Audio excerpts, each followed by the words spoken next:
Alright, so today I want to examine why a lot of new riders end up quitting motorcycling in the first 18 months or so. Let's talk about the elephant in the room right away. It's crashing. Now, crashing can happen for a lot of different reasons, right? You can have something happen that's totally out of your control, right? I've seen that story a lot of times where somebody gets their bike, they're so excited, they started on something reasonable, and then they're in traffic and somebody turns left on them and they smash right into them, right? That can definitely happen. But I want to tell you guys that being situationally aware and being ultra responsible for your sense of personal safety goes a very long way, right?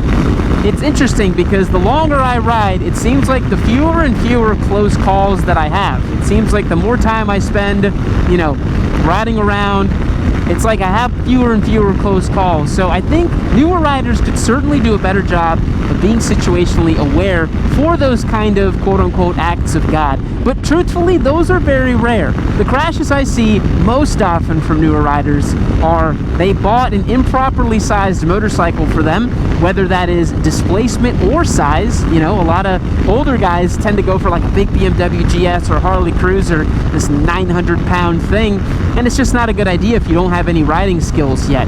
Consequently as well, there's newer riders that get a 600 or a 1000 as their first bike, and then they think that they're hot stuff and have inevitably crashed because the bike is too big or too fast for them. And it's not necessarily the bike's fault, right? Motorcycles will only do what you tell them to do, but if you put an operator on top of a bike that does things very quickly, right?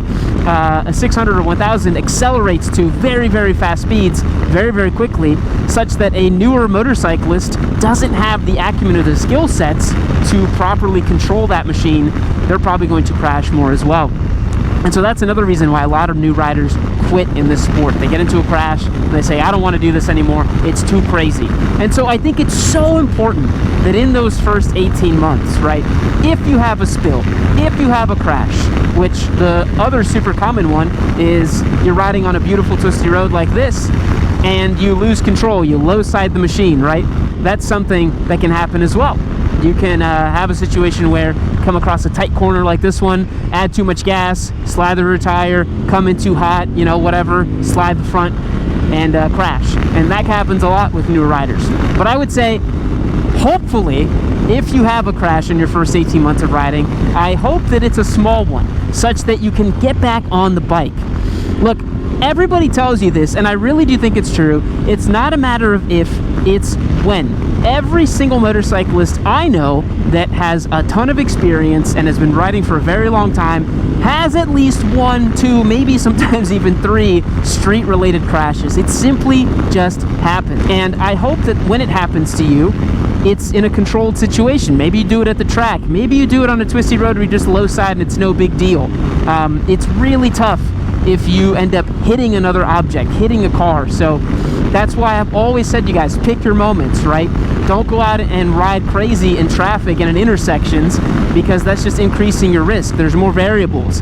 Here on this twisty road, very fortunate to be out here at like 1 o'clock on a Monday, because I have a very nice life and very grateful to everybody who watches the channel. But, you know, there's fewer variables here, right? All I really need to think about on a 72-degree day like this, where I've got grip, the road is dry, all I really need to do is just focus on my line, take the road as it comes, and that's all that needs to happen. Hammer those brakes and get the bike stopped, you know? So absolutely, the first thing that happens for motorcycles to quit is crashing, definitely. And it's a nuanced thing, and it's why we try to educate you guys here on the channel to avoid those kind of things, right? If you don't have to crash, you shouldn't crash. And again, I haven't crashed on the street in almost 8 years now. My last big accident was in 2017, and I've had thousands and thousands of worry-free street miles. And I credit a lot of that to the fact that I go out on track and I have my fun there. So that would be my other thing that I wanted to talk about. Another big reason why people quit riding in the first 18 months or so is they quote-unquote get bored. And I've never understood this, because motorcycling is so fun and exciting to me. I've always thought that the people who say they got bored of riding either were not riding correctly or they got scared, which is totally understandable, and that's something we're going to talk about later in this video as well. You know, getting bored with bikes, man, go out and try something new with motorcycling. Go out and try a new road or try a new bike, go out to a track day, try riding off-road.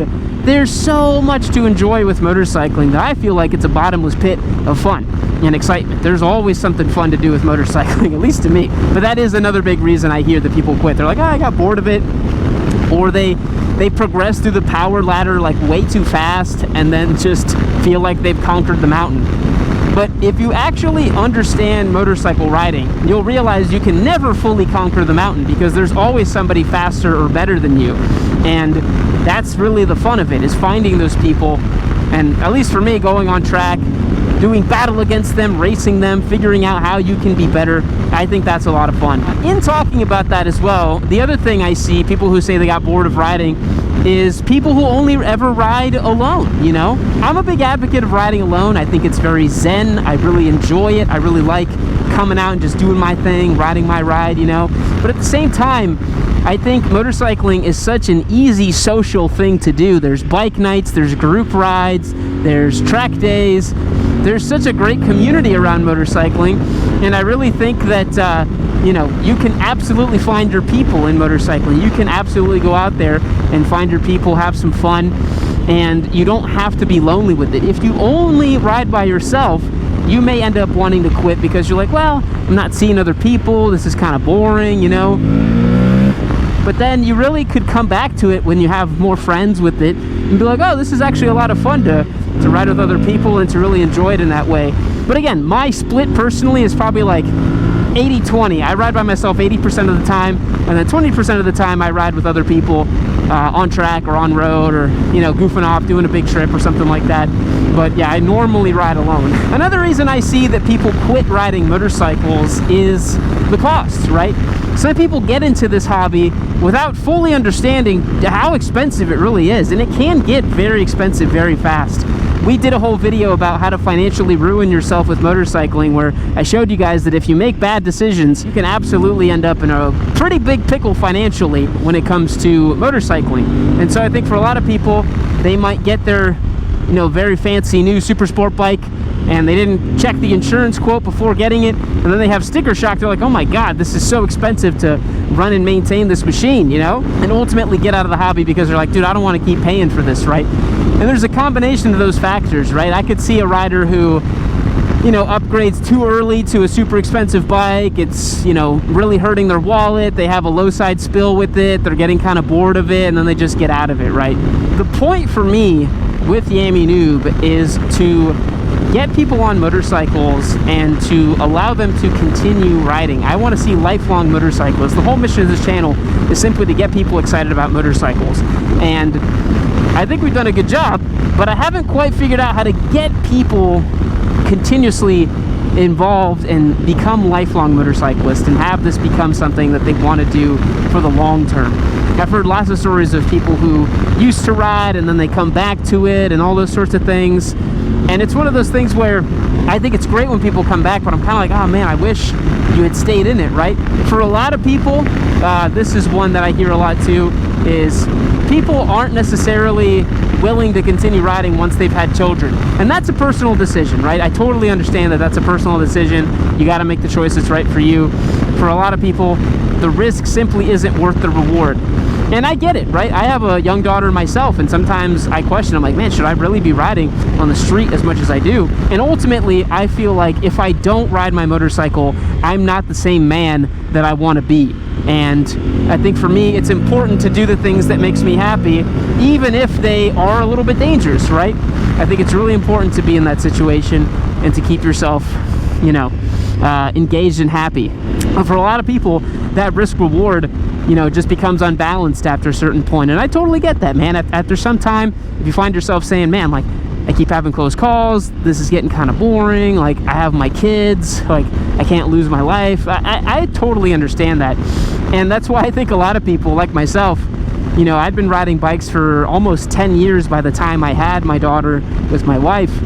And for me, it was like, well, I'm not going to stop because this is a core part of who I am. It wouldn't make sense for me to stop riding motorcycles because I would just be so sad. I'd be like, what do I even do with my time? What do I think about if I don't think about bikes, man? So yeah, I just want to see you guys continue riding. I think it's really sad when I hear stories about people who got into it and then decided to quit. If you are one of those people who decided to quit, let me know in the comments down below. What happened? What's going on that caused you to, start riding and then you ended up stop riding? I think for some people, life circumstance happens as well that causes them to stop riding. People move, or they have to go to school, or they get a new job in a new place, and I totally get that motorcycling is not the #1 priority for most people like it is for me. Like, my bikes are very high on my priority list, and I would never want to give them up.